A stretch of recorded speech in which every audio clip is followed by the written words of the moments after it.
শুভ সকাল বন্ধুরা, আমি অন্নপূর্ণা। সবাই কেমন আছো? আজকে সকালবেলা টিফিনের জন্য তৈরি করব নুডলস। তো এখানে আছে 3টে ডিম ভেঙে রেখেছি, কিছু আলু কুচি করে রেখেছি, আর রেখেছি টমেটো কুচি, পেঁয়াজ কুচি আর ছিঁড়া কাঁচা লঙ্কা। এখন প্রথমে আমি আলু ভেজে নিব। তার মধ্যে আমি তেল দিয়ে দিয়েছি, পেঁয়াজ কুচানো দিয়ে দিয়েছি, এখন আলু দিয়ে দিব।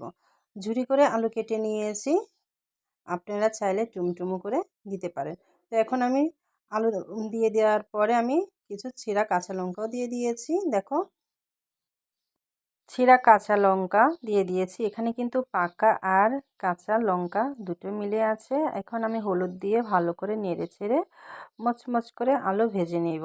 আলু কিন্তু বেশ কিছুক্ষণ ভাজতে হবে যাতে করে আলু মচমচে হয়। আলু বেশ কিছুক্ষণ পর ভাজার পর আমি মাঝখানে একটু জায়গা করে নিয়েছি, তার মধ্যে আমি ডিম দিয়ে দিব। আমি কিন্তু অল্প তেল দিয়ে নুডলসটা রান্না করব, বেশি তেল দিব না, সেজন্য একবারে তেল দিয়ে দিয়েছি।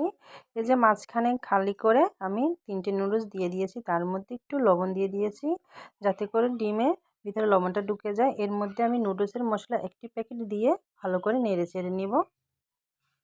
ডিমের মধ্যে একটু ম্যাগি নুডলসের মশলাটা দিলে টেস্টটা একটু ভালো আসে, সেজন্য আমি 1 প্যাকেট নুডলসের মশলা দিয়ে দিয়েছি। এখন ভালো করে মিশিয়ে নিব আলুর সাথে।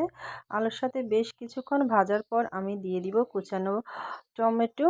টমেটো কিন্তু এখানে 3টে টমেটো দিয়েছি। তো এখন আমি টমেটো দেওয়ার পর আরও বেশ কিছুক্ষণ নেড়েচেড়ে ভেজে নিয়েছি। তারপর আগে থেকে সিদ্ধ করা জল সরানো নুডলসও দিয়ে দিয়েছি। নুডলস দেওয়ার পর আমি এখন পরিমাণ মতন লবণ দিয়ে দিয়েছি। লবণটা কিন্তু একটু কম দিব, কারণ মশলার মধ্যে কিন্তু সব রকমের মশলা থাকে, বিট লবণ থাকে, লবণ থাকে, সেই জন্য একটু লবণটা কম দিয়েছি। এখন আমি নুডলসের মশলা দিয়ে দিয়েছি, দেওয়ার পরে একটু ভালো করে নেড়ে ছেড়ে নামিয়ে নেব। এই যে নুডলসের মশলা দেওয়া শেষ, এক এক করে সব মশলা দিয়ে দিয়েছি। এখন ভালো করে নেড়ে ছেড়ে একটু ভেজে নেব। তো তোমাদের এই নুডলস খেতে কেমন লাগে অবশ্যই জানাবে। আমার তো ভীষণ ভালো লাগে। নুডলস রান্নার সময় একটা জিনিস খেয়াল রাখতে হবে, সেটা হচ্ছে চুলার আঁচটা একটু কম রাখতে হবে, না হলে নিচে দিয়ে লেগে যাবে। কারণ নুডলস কিন্তু বেশিক্ষণ ভাজতে হয় না, কম সময়ের মধ্যে নুডলস রান্না হয়ে যায়। এই যে দেখতে পাচ্ছ আমার নুডলসটা রান্না হয়ে গেছে, দেখো খুবই লোভনীয় লাগছে। তো তোমরা কে কে পছন্দ করো অবশ্যই জানাবে, আর তোমরা বাড়িতে কিভাবে এই নুডলসটা রান্না করো তাও জানাবে। তো আজকের মতন এ পর্যন্ত। তোমরা ভালো থাকবে, সুস্থ থাকবে। আমার পাশে থাকার জন্য তোমাদেরকে অসংখ্য ধন্যবাদ।